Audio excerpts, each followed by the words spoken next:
प्रणाम बाबा जी। Ashok Kumar Singla.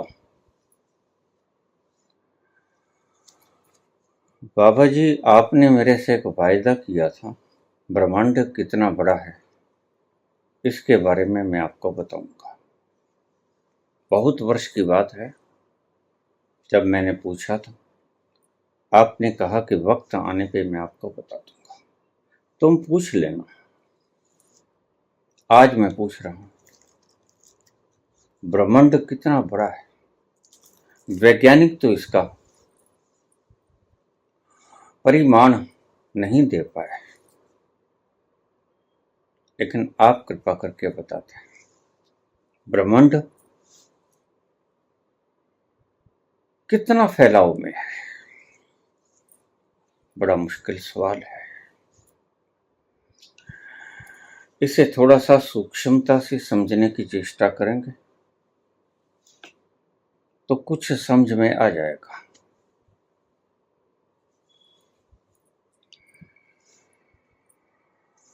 Quantum physics के हिसाब से अगर देखें तो वह जो भी कुछ बोलता है वो सब काल्पनिक सा नजर आता है। आज का विज्ञान कहता है कि संसार ऐसा लगता है जैसे एक स्वप्न हो, झूठा हो। और हमारे आदि शंकराचार्य भी कह चुके हैं, ब्रह्म सत्यम जगत मिथ्या। ये बहुत बड़ा भेद नहीं है, और सच पूछो तो बिल्कुल भी भेद नहीं है। जो कहते हैं शंकराचार्य, वही कहती है आज की क्वांटम फिजिक्स।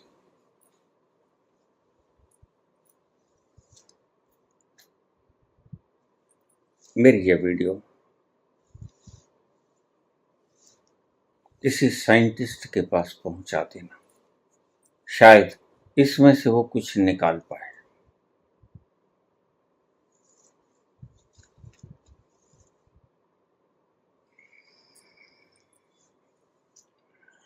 देखिए, मैं जब एस्ट्रल ट्रेवलिंग करता था, लास्ट दफे मैंने एस्ट्रल ट्रेवलिंग की 30 अप्रैल को। जब मैं वापस लौटा तो वही हुआ कि मैं गिर पड़ा और मेरा चूकना टूट गया। इससे पहले भी यही हुआ था। जब मैं एस्ट्रल ट्रैवलिंग पे गया, इस दौरान मैं बहुत बार एस्ट्रल ट्रैवलिंग की। हर बार मैं कोशिश करता हूं कि ब्रह्मांड की लंबाई चौड़ाई या इसका पैमाना पता चल जाए कि ये कहां तक विस्तार में है, इसका फैलाव पता चल जाए। बहुत दूर तक गया मैं, बड़ी पुरानी बात है। आगे आगे आगे आगे मैं चलता गया। क्या हुआ? साइंटिस्ट कहते हैं कि अगर हमारे पास एक विमान हो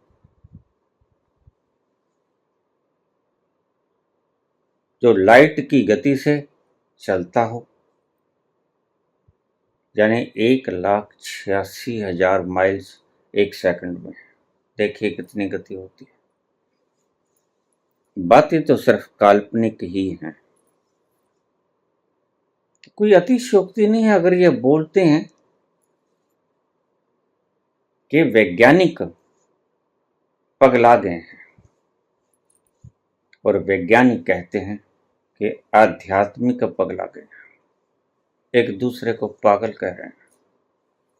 पागल कोई भी नहीं, उन्होंने अपने भीतर जाके रिसर्च किया है और वैज्ञानिकों ने बाहर जाके रिसर्च किया है। देखा जाए तो इन दोनों के जो फल निकले हैं वो करीब करीब समान हैं। आज का क्वांटम फिजिक्स कहता है कि जो हम देख रहे हैं ये झूठ है, यह संसार झूठ है, ये जैसा दिखता है वैसा है नहीं। और मैं इसका साक्षी हूँ। मैं मेरी एनलाइटनमेंट की वीडियो में डाल चुका हूँ कि कैसे ये गोदाम, ये सामने टॉम, ये मंदिर, ये सब ठोस बना हुआ जो मेरे सामने था, वृक्ष, ये धरती, ये सब कुछ कैसे एकदम से लुप्त हो गई, पारदर्शी बन गई, ट्रांसपेरेंट हो गई, इसके आर पार सब दिखना शुरू हो गया। अभी तो हम ट्रांसपेरेंट नहीं देख सकते, इस दीवार के पीछे क्या है इस अवस्था में हम नहीं देख सकते, लेकिन उस अवस्था में जो मेरे साथ घटी तो कोई हैलुसिनेशन नहीं था।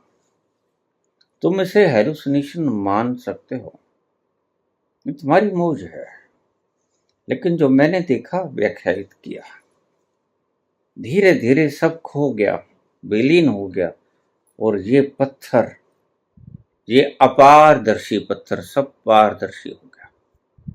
जो बोना वृक्ष, वह सब पेड़ पौधे जो आसपास खड़े थे, वह गोदाम, सामने वो टॉम, बाबा धर्मदास की समाधि, और सामने का मंदिर, गौशाला मंदिर, कुछ भी नहीं बचा, सब पारदर्शी हो गया।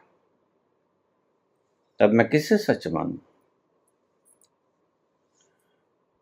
जो सदा से देखता आ रहा हूं उसे सच मानूं, या जो आज देख रहा हूं उसे सत्य मानूं? यही आज के क्वांटम फिजिक्स वाले कहते हैं कि जो तुम देख रहे हो वह सत्य नहीं है, वह झूठ है। और मेरी दृष्टि में क्वांटम फिजिक्स बिल्कुल ठीक कहते हैं। मैंने कोई आज नहीं बोला है, और मेरा ये कोई आज का अनुभव नहीं है। 28 अक्टूबर 1985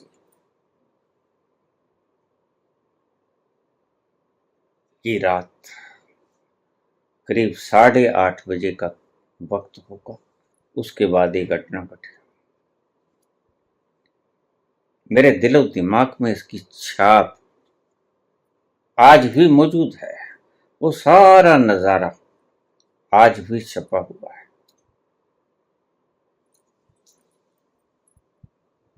तो अशोक कुमार पूछते हैं कि यह ब्रह्मांड कितना बड़ा है।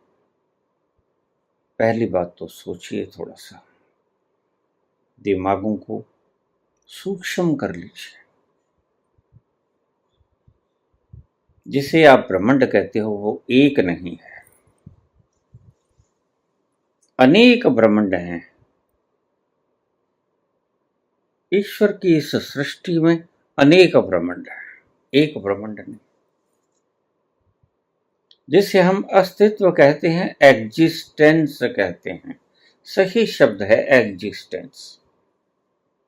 वट एवर एग्जिस्ट, जो भी है, जो मौजूद है, वह एग्जिस्टेंस, और उस एग्जिस्टेंस में एक ब्रह्मांड नहीं है, अनेकों ब्रह्मांड है, अनेकों, उनकी कोई गिनती नहीं। तो जब मैं शरीर को यहां छोड़कर चला जाता हूं, दूर दूर निकल जाता हूं, तो मैं बहुत दूर निकल जाता हूं। वहां पर कोई सीमा नहीं होती। यह ब्रह्मांड बड़ा विशाल है, एंडलेस। तो मुझे लगता बहुत दूर आ गए। वहां बैठे हुए ऋषि मुनियों से मैं संपर्क करता। ऋषि मुनियों के साथ संपर्क करने की अपनी भाषा है। जैसे कुछ भाषाएं ऐसी होती हैं जो सभी की समझ में आती हैं। धरती के ऊपर चाइनीज, कोई चाइनीज व्यक्ति खुश है तो वो हंसेगा, दुखी है तो रोएगा, उदास है तो सुस्त बैठ जाएगा। भूखा है तो बताएगा कि मैं भूखा हूं। इशारों से बताएगा।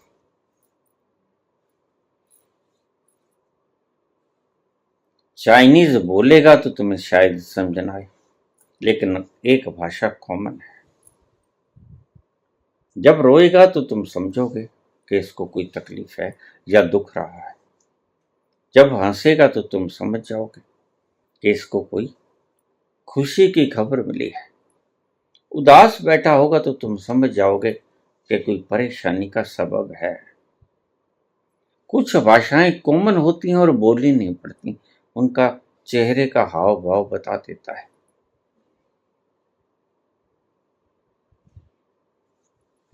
कोई चाइनीज हंसता है तो चाइनीज में नहीं हंसता है, वह बस हंसता है।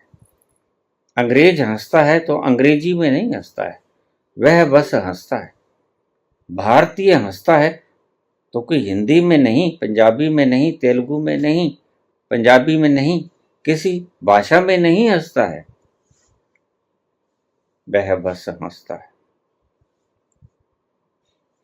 ऐसी एक कॉमन लैंग्वेज है।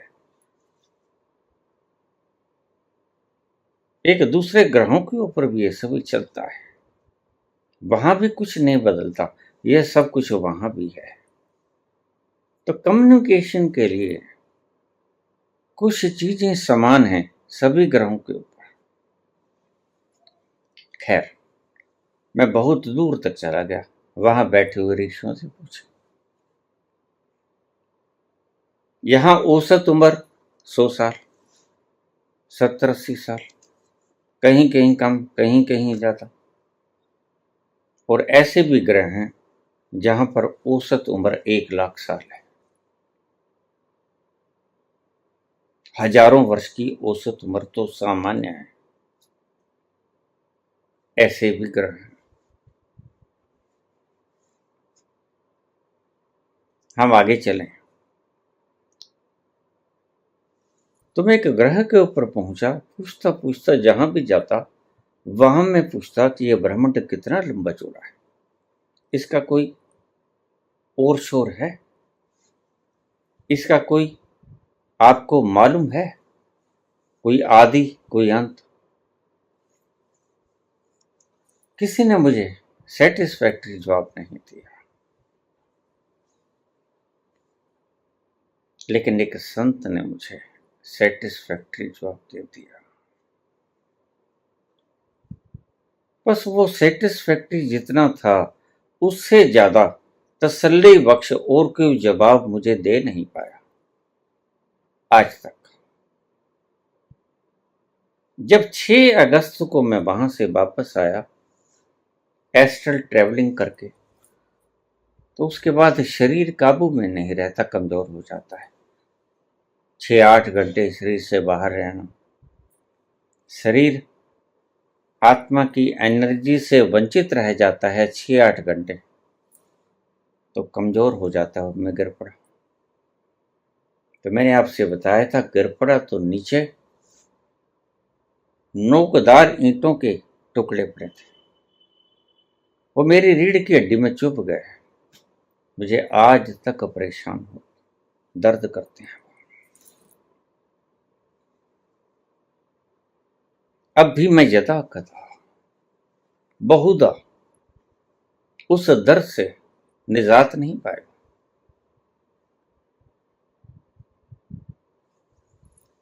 और अब जब मैं बहुत रिसेंटली आखिरी बार, मुझे बाबा ने सावधान किया था कि मत जाना इसके बाद,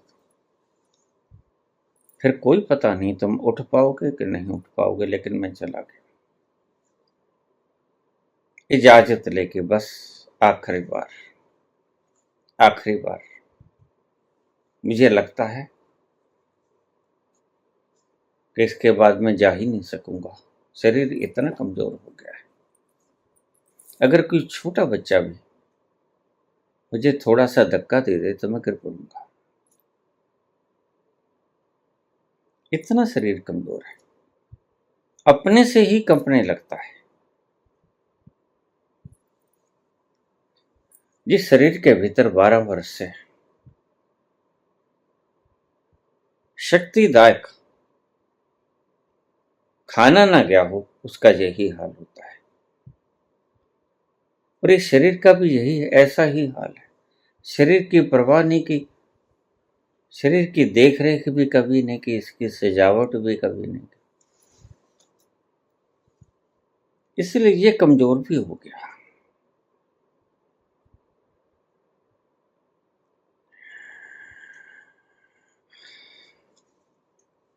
आज इस पोजीशन में हूं तो मैंने बाबा से कहा कि मैं लास्ट बार जाऊंगा, जाऊंगा जरूर। तो फिर आकर वही दुर्घटना फिर घटी। शरीर कमजोर था, यद्यपि मैं बाहर नहीं निकलता था, 12 वर्षों से इसी एक स्थान पर बैठा हूं। उसके अनेक कारण हैं, इसमें किसी प्रकार की विशेषता नहीं है। इसके लिए आप मुझे विशेष नहीं अधिमान दे सकते। यह कोई मान का सिलसिला नहीं है। मेरा मन नहीं करता कहीं जाने का, बस जीने का भी मन नहीं करता, कहीं चहलकदमी करने का भी मन नहीं करता। कोई पहाड़ी इलाकों में चले जाएं, कहीं कुछ देख लें सुंदर दृश्य, कोई बाहर के मुल्क में चले जाएं, ऐसा कुछ भी नहीं। न खाने पीने की इच्छा होती है। ये कोई त्याग नहीं है जो मैं जानबूझकर कर रहा हूं, मेरा मन नहीं करता। ये तो छोड़ो, खाना पीना तो छोड़ो, ये तो उसके परिणाम हैं। असल में तो जीवन, जिंदगी जीने का ही मन नहीं करता, और इसकी पैदाइशें हैं ये सारे मेरे लक्षण, जो मैं जिंदगी को जी रहा हूं। जीने का जरा भी मन नहीं है। क्यों? बस जी लिया। मुझे कभी उम्मीद नहीं थी कि मेरी जिंदगी इस भांति गुजरेगी, शानदार। मैं कभी उम्मीद भी नहीं करता था इतने रहस्य के दरवाजे खुलेंगे, यह उम्मीद भी नहीं थी, लेकिन खुले। उस विराट का अनंत बार शुक्रगुजार।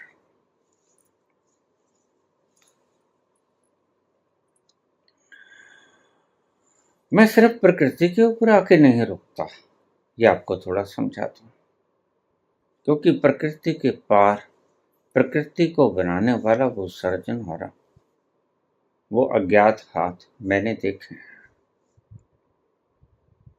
इसलिए मेरी श्रद्धा को कोई तोड़ नहीं सकता।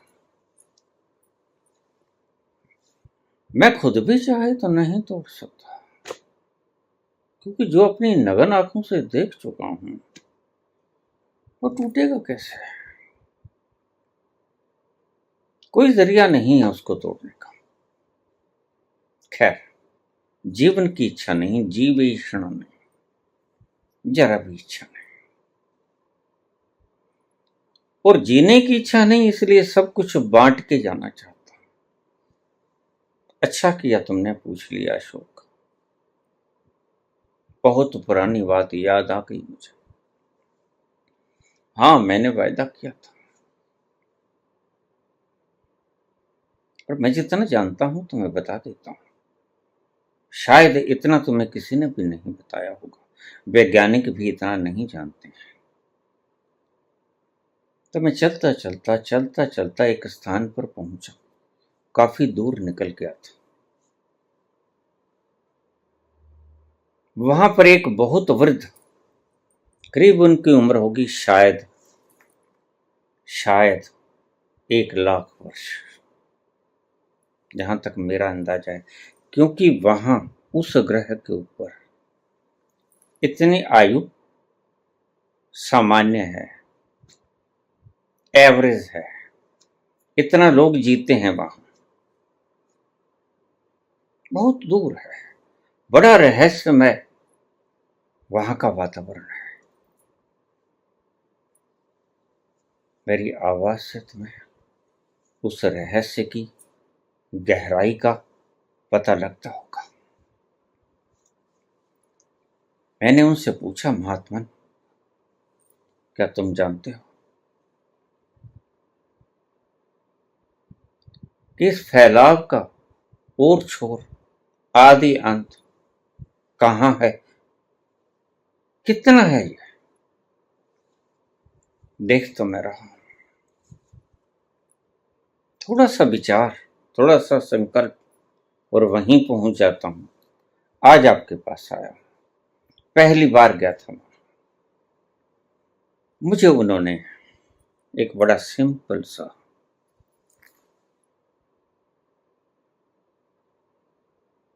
रहस्य बताया। हमारे यहाँ के गिनती सभी समान होती है, ये बात ध्यान में रखना। जैसे मैंने बताया आपको कि हंसना, हिंदुस्तानी हंसेगा, चाइनी हंसेगा, अंग्रेज हंसेगा, फ्रांसीसी हंसेगा, वह भाषा में नहीं हंसेगा और उसका पता चल जाएगा। ऐसे ही गिनती में कहीं फर्क नहीं पड़ता है। यह शायद आपने पहली बार सुना होगा। जो धरती के ऊपर एक है वह उस ग्रह पे भी एक है। किसी भी ग्रह पे मैं गया, एक चीज समान पाई, वो क्या? गिनती। और बाकी चीजें भी समान थी। बोलने चलने के, आपस में वार्तालाप करने के, कम्युनिकेशन करने के तरीके बिल्कुल सेम थे। इतने से ही सहायता मिल जाती थी। शौकीन था, शौकीन भी था, और क्योंकि पुराना साइंस स्टूडेंट था, आध्यात्मिक जीवन नया था। मैं ज्यादा से ज्यादा खोज लेना चाहता था कि जाता हुआ जितना भी तुम पा सको उतना पा लो, और इन लोगों को बता दूं, शायद ये इससे आगे कुछ और खोज कर सके। तो उस वृद्ध व्यक्ति ने मुझे बताया कि 4610 अरब प्रकाश वर्ष। अब साइंटिस्ट मेरी भाषा को बड़े आराम से समझ जाएंगे।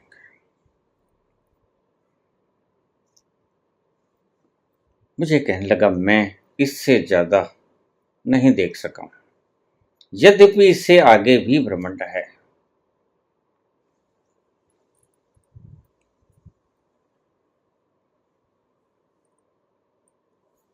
लेकिन 4610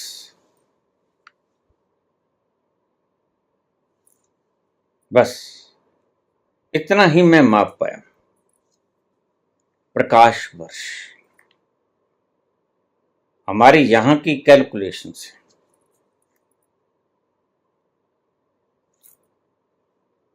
वैसे करीब करीब आपको बता दूं कि सभी ग्रहों के ऊपर लाइट की रफ्तार यही है जो पृथ्वी के ऊपर है। यह सूरज की लाइट वैसे ही तेज चलती है जैसी किसी और ग्रह पर चलती है। तो उसने मुझे एक बड़ी शानदार बात बताई। वो कहते ब्रह्मांड एक नहीं है। इसको ऐसा समझ लो कि जैसे तुम एक रॉकेट में बैठे हो, लाइट की रफ्तार से वो रॉकेट चल रहा है, और 1 अरब प्रकाश वर्ष यानी लाइट की रफ्तार से जब 1 अरब साल हो जाएंगे, 1 अरब प्रकाश वर्ष, तो ऐसा 46 अरब प्रकाश वर्ष। समझने की चेष्टा करना, अगर ना समझाए तो बार बार सुनना। 46 अरब प्रकाश वर्ष लाइट की रफ्तार से 46 अरब साल लगेंगे। एक ब्रह्मांड पूरा हो जाएगा। वैसे तो आदमी की उम्र 100 साल से ज्यादा है नहीं, बामुश्किल 100 साल जीते हैं हम, तरले मार मार के। लेकिन ये कल्पना ही नहीं है, ये सच है। तो उस वृद्ध फिलोसोफर ने मुझे बताया कि 46 अरब प्रकाश वर्ष का एक ब्रह्मांड है, और ऐसे एक ब्रह्मांड 46 अरब प्रकाश वर्ष, उसके आगे 1 अरब प्रकाश वर्ष का है स्पेस। तो उसने मुझे कहा कि एक ब्रह्मांड है 46 अरब प्रकाश वर्ष दूर, उसके आगे 1 अरब प्रकाश वर्ष स्पेस है, खाली, कुछ भी नहीं। लेकिन ये मत समझना कि कुछ भी नहीं तो कुछ भी नहीं। 1 अरब प्रकाश वर्ष बहुत दूर होता है, देख नहीं पाते। उस 1 अरब प्रकाश वर्ष को छोड़कर जो स्पेस है, जहां कुछ भी नहीं, उससे आगे फिर एक ब्रह्मांड है, वो फिर 46 अरब प्रकाश वर्ष दूर है।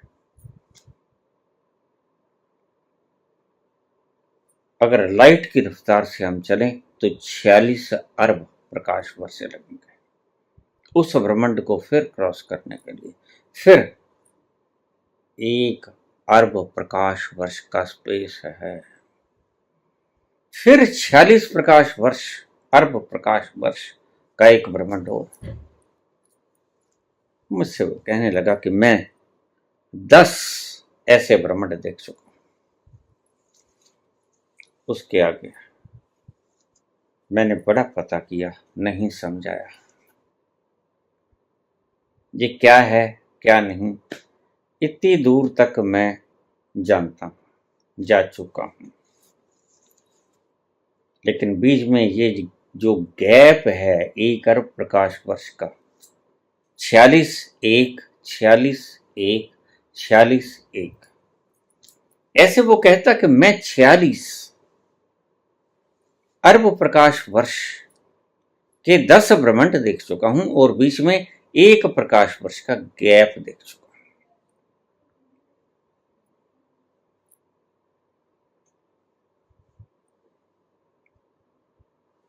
तो स्पेशलिस्टों से, विशेषज्ञों से, संतों से मैंने जो पूछा, मैंने खुद तो 10 देखे,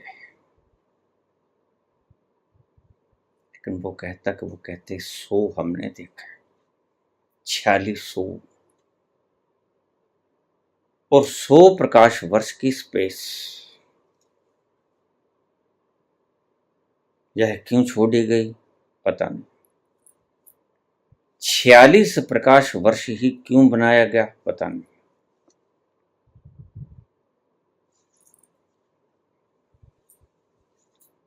बाबा ने बड़ी सुंदर बात कही है, पाताला पाताल लाख लाख कहा उन्होंने। ये एक ब्रह्मांड को पाताल कहते हैं, आगासा आगास, ओढ़क ओढ़क पाल थके वेद कहण एक बात, सहस 18 कहण कतेबा सुलू एक तात, लेखा होए त लिखिए ते लेखा होए विनाश। बाबा ने ये बात कही, वो जो पाताल कहते हैं ब्रह्मांड को, और जो आकाश कहते हैं स्पेस को। और तब मुझे बात समझ में आई। इस पंक्ति का अर्थ मैं कुछ और ही लेता था, लेकिन जब मैं उस वृद्ध फिलोसोफर से मिलके आया तो मेरी परिभाषा ही बदल गई। ये बाबा पाताल कहते हैं एक ब्रह्मांड को, और आकाश कहते हैं एक स्पेस को। आकाश वैसे भी हम स्पेस को ही कहते हैं। तो 46 प्रकाश वर्ष, अरब प्रकाश वर्ष का एक पाताल, आगे 1 अरब प्रकाश वर्ष का स्पेस, फिर 46 अरब प्रकाश वर्ष, फिर 1 अरब प्रकाश वर्ष। वो कहते हैं कि 100 मैंने देखे हैं। जो पहला व्यक्ति मिला वह कहता 10 मैंने देखे हैं। कहता कि मैं दूसरों से जो पता किया है वो कहते हैं कि 100 हमने देखे हैं, लेकिन हैं कितने ये पता नहीं। वो 100 बताने वाले ये कहते थे कि हैं तो इससे भी कहीं ज्यादा,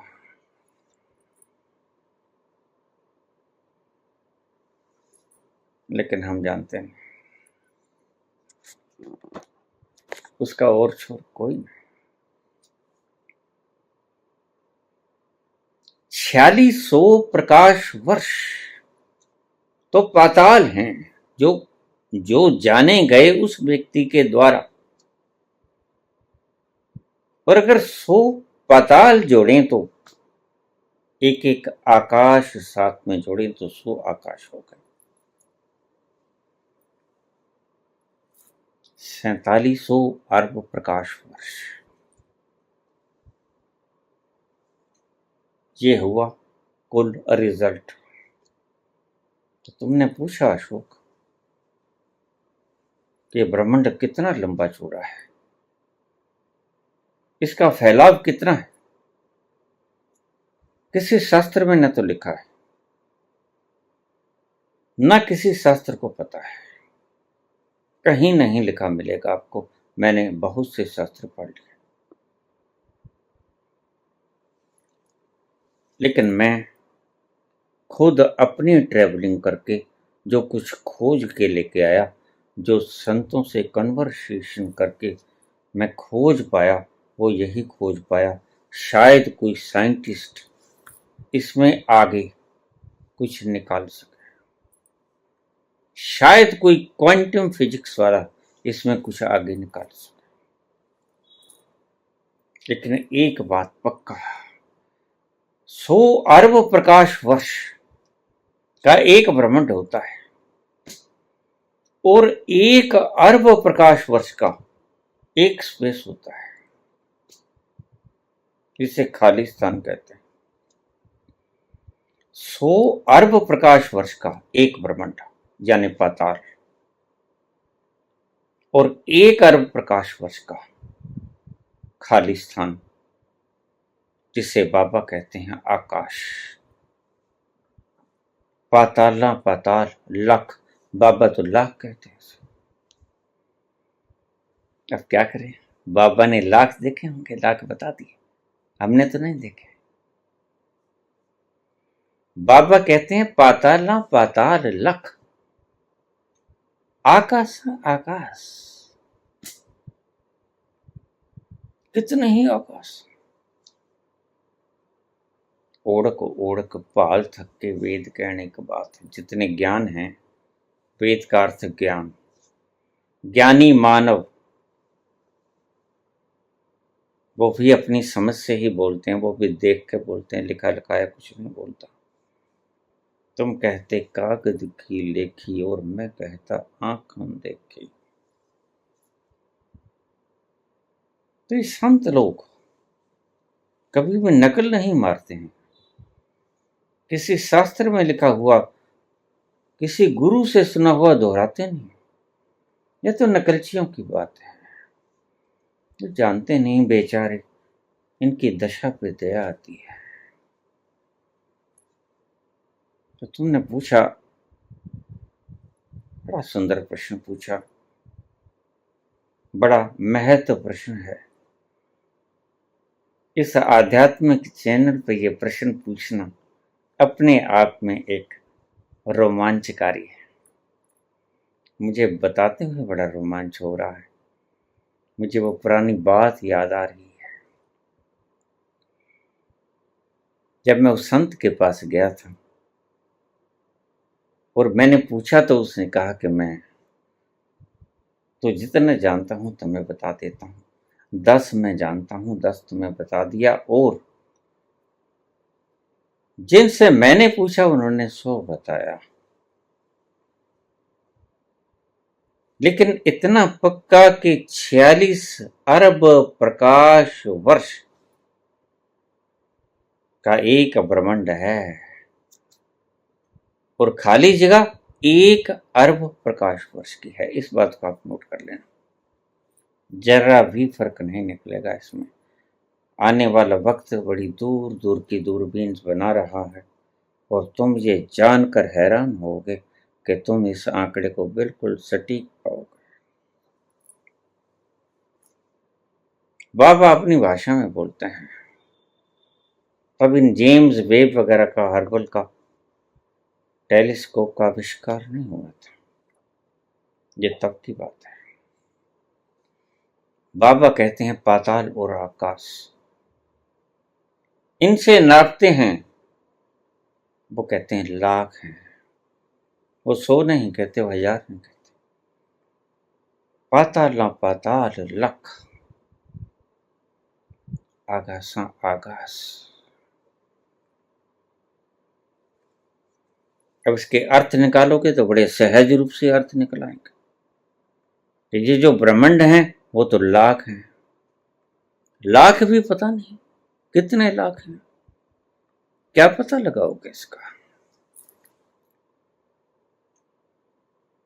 और तुम चले हो उसकी रिसर्च करना है कि हम उसको जीत लेंगे, हम उसका पता लगा लेंगे। नहीं लगा सकोगे पता। कैसे लगाओगे पता? तुम्हारे पास कोई पैमाना ही नहीं। तुम बात कर देते हो 100 प्रकाश वर्ष, 100 अरब प्रकाश वर्ष, और आदमी की आयु कितनी? ज्यादा भी जी लोगे तो 100 साल जी लोगे। और तुम बात करते हो कि 100 अरब प्रकाश वर्ष, 1 अरब प्रकाश वर्ष, 1 अरब साल की जिंदगी होती है किसी आदमी की। लाख अरब साल की उम्र होती है किसी की? नहीं। वैज्ञानिक कहते हैं कि यह ब्रह्मांड 6.8 बिलियन वर्ष पुराना है। बस अंदाजा है। जो भी खोजें की उनमें से सार तत्व निकाल लिया। 6.8 बिलियन प्रकाश वर्ष। तब इसकी उत्पत्ति हुई। कैसे हुई ये तो वो भी नहीं जानते। कैसे कैलकुलेशन किया ये तो वो भी नहीं जानते, लेकिन बस कैलकुलेट कर लिया। खैर, कुछ तो मानना ही पड़ता है।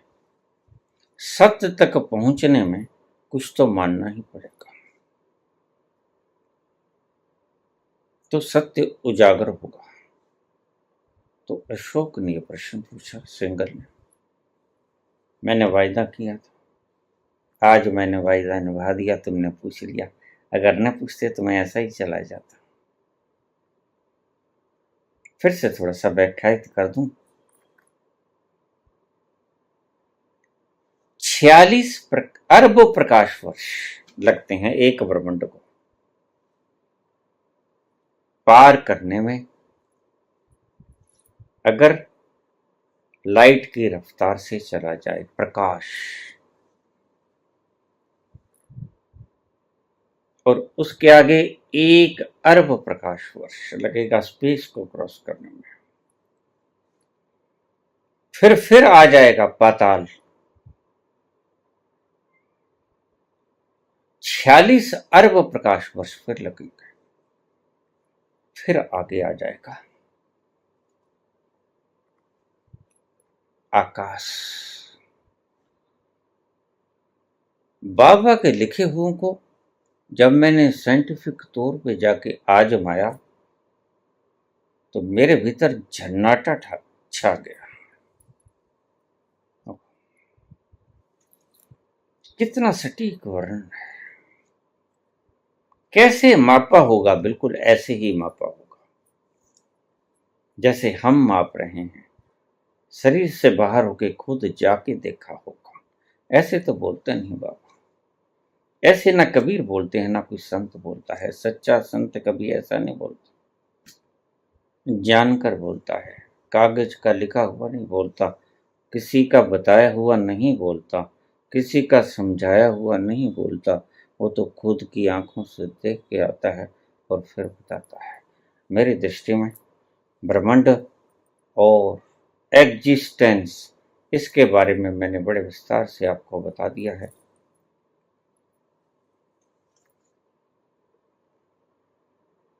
जान तो कुछ कोई सकता नहीं, इतना भी जानता हूं,